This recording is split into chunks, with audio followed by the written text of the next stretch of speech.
दोस्तों आपने कभी सोचा है कि सरफेस एरिया और वॉल्यूम के क्वेश्चंस एग्जाम में सबसे ज़्यादा ट्रिकी क्यों लगते हैं? वही फॉर्मूलाज, वही डायमेंशन, फिर भी गलती हो जाती है। आज मैं आपको एक परफेक्ट सॉल्यूशन दिखाता हूँ जो आपके मार्क्स 100% बूस्ट करेंगे। नमस्ते दोस्तों, स्वागत है आपका अपना सॉल्यूशंस पे, जहाँ हम सिंप्लीफाई करते हैं क्लास 10 के मैथ्स के टफ क्वेश्चंस, वो भी सिर्फ और सिर्फ 4 स्टेप में। आज हम स्टार्ट करने वाले हैं surface area and volume chapter का फुल एनसीईआरटी सॉल्यूशंस, जो कि सिर्फ और सिर्फ 4 स्टेप में सॉल्यूशन करेंगे हर एक क्वेश्चंस को। तो आज हम स्टार्ट करते हैं एक्सरसाइज 12.1 का क्वेश्चन नंबर 1 से। तो दोस्तों, कॉपी और पेन लेकर के तैयार हो जाओ और चलो शुरू करते हैं अपना क्वेश्चन नंबर 1। तो सबसे पहले हम स्टेप नंबर 1 की बात करते हैं, जो कि क्वेश्चन को समझना होता है। तो क्वेश्चन को समझना में हम लोग 3 रूल्स के बारे में समझते हैं, R, B and I. R क्या है? रीड। बी क्या है? ब्रेक। आई क्या है? आइडेंटिफाई। रीड मतलब सबसे पहले क्वेश्चंस को हम अच्छी तरीका से समझेंगे, पढ़ेंगे क्या कह रहा है, उसके बाद कैसे पढ़ना है वो ब्रेक करके पढ़ना है। और देख रहे हैं लास्ट, दैट इज आई।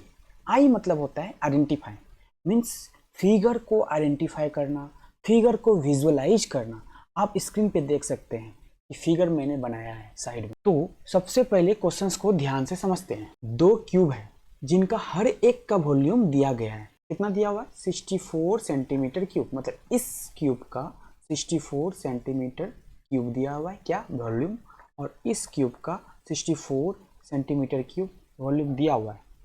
दोनों क्यूब को इन टू इन जोड़ा गया है। देख लीजिए आप, इन टू इन जोड़ा गया है। ये क्यूब नंबर 1 था, ये क्यूब नंबर 2 था। ओके दोस्तों, ये एक विजुअलाइजेशन का सवाल है। दोनों क्यूब को एक लाइन में रखा गया है जिससे एक क्यूबाइड बनेगा। अब देख सकते हैं ये क्या, किसका फॉर्मेशन कर रहा है? ये क्यूबाइड का फॉर्मेशन कर रहा है। तो दोस्तों फटाफट हम लोग लिखते हैं कि स्टेप नंबर 1 में गिवन क्या क्या किया हुआ है।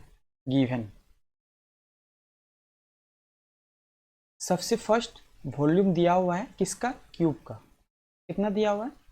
ये दिया हुआ 64 सेंटीमीटर क्यूब। ओके, और 2 क्यूब दिया है। और पूछ क्या रहा है? Surface area of cuboid. Cuboid का सरफेस एरिया क्या होता है वो पूछ रहा है। ओके, ये क्वेश्चन मार्क्स। ओके, तो हम लोग सबसे फर्स्ट स्टेप जो कह रहा है क्वेश्चन को समझना, उसको मैंने ब्रेक किया RBI रूल में। RBI मतलब रीड किया, मैंने क्वेश्चन को रीड किया। ब्रेक मतलब बी से ब्रेक। ब्रेक मतलब क्वेश्चन को हर एक सेंटेंस में ब्रेक किया। तो देखते हैं, फिर से ब्रेक करने का कोशिश फिर से करते हैं। 2 क्यूब है, दोनों का वॉल्यूम 64 सेंटीमीटर क्यूब है, ज्वाइन किया हुआ है एंड टू एंड, और पूछ रहा है सरफेस एरिया निकालना। किसका? क्यूबाइड का। जो क्या, कौन सा क्यूबाइड का? जो हमारा रिजल्टिंग क्यूबाइड आए। Okay, resulting cuboid. तो नेक्स्ट स्टेप की ओर चलते हैं। अब दोस्तों, ये क्वेश्चन सॉल्व करने के लिए हमें 2 चीजें करनी होगी। पहले क्यूब के साइड लेंथ निकालने हैं, क्योंकि वॉल्यूम दिया हुआ है, क्योंकि वॉल्यूम ऑफ क्यूबाइड होता है एक क्यूब। और क्यूबाइड का सरफेस एरिया निकालना है। तो क्यूबाइड का सरफेस एरिया हम लोग क्या जानते हैं? 2 into LB plus BH plus ये क्यूबाइड का सरफेस एरिया होता है। तो हम लोग स्टेप नंबर 2 जो फॉर्मूला का जादू है उसको अच्छे से फॉर्मूला लिख ली, कौन कौन सा फॉर्मूला इसमें यूज होगा। अब चलिए वैल्यू को सब्स्टिट्यूट करते हैं, जो कि स्टेप नंबर 3 है हम लोग का। स्टेप नंबर 3, वैल्यू को सब्स्टिट्यूट करना। हम लोगों का जो रिजल्टेंट क्यूबाइड बन गया, इसका जो सरफेस एरिया है वो भी मैंने लिख लिया, जो कि यहाँ पे आपको स्क्रीन पे दिख रहा है, 2LB plus BH plus HL। अब यहाँ पे वैल्यू को पुटअप करते हैं। वैल्यू को पुटअप करने से पहले वैल्यू तो निकलना चाहिए ना। तो वैल्यू, ये वैल्यू कैसे निकलेगा? A, क्योंकि सेम क्यूब था, सेम क्यूब से क्यूबाइड बना हुआ था। तो A निकालने के लिए हम लोग यहाँ से फॉर्मूला पुटअप करेंगे, वॉल्यूम 64 सेंटीमीटर क्यूब। तो यहाँ से A का वैल्यू निकल जाएगा cube root of 64, cube root of 64, जो कि आ जाएगा 4 सेंटीमीटर। तो हम लोग का जो सरफेस एरिया निकालने का जो फॉर्मूला है 2LB plus BH plus HL, उसमें से जो L और लेंथ जो निकल गया, A का वैल्यू जो निकल गया 4 सेंटीमीटर निकल गया। ठीक, अब रिजल्टिंग क्यूबाइड के डायमेंशन लिखते हैं। तो रिजल्टिंग क्यूबाइड के डायमेंशन क्या होते हैं? L, B और H होते हैं।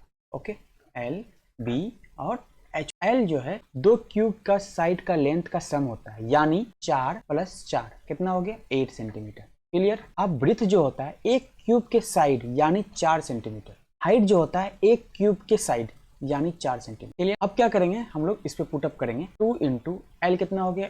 8 इंटू B कितना हो गया? 4 प्लस बी कितना हो गया 4 इंटू 4 प्लस 4 इंटू 8। इसका आप सॉल्यूशन 2 इंटू 8 4 जा 32 प्लस 4 4 जा 16 प्लस 8 4 जा 32 2 into 80 that is 160 centimetre square.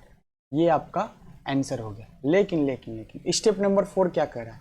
Step number 4 कह रहा है आंसर निकालो और रीचेक करो। स्टेप नंबर 4 क्या कर रहा है? आंसर निकालो और रीचेक करो।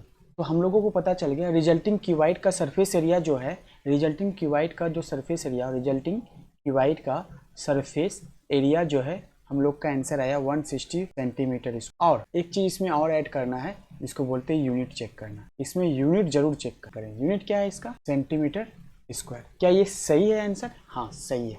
देखो दोस्तों, मैथ कोई रॉकेट साइंस नहीं है, बस सही अप्रोच और प्रैक्टिस की जरूरत है। तुम अपने एक टारगेट बनाओ, हर दिन 1 घंटा मैथ्स के सवाल प्रैक्टिस करो। ट्रस्ट मी, अगर तुम्हारा एटीट्यूड पॉजिटिव है तो दुनिया का कोई पावर और कोई ताकत नहीं है, मैथ में तुम फेल कभी नहीं हो सकते। अगर तुम्हें ये मेथड पसंद आया तो फटाफट सब्सक्राइब करो अपना सॉल्यूशन को। हर टॉपिक, हर सवाल एकदम ईजी कर दूंगा अपने सॉल्यूशन के साथ सक्सेस का नया चैप्टर शुरू करने के लिए। धन्यवाद, क्योंकि यहाँ सपने सच होते हैं। धन्यवाद, थैंक यू, टेक केयर, हंसते रहो, मुस्कुराते रहो।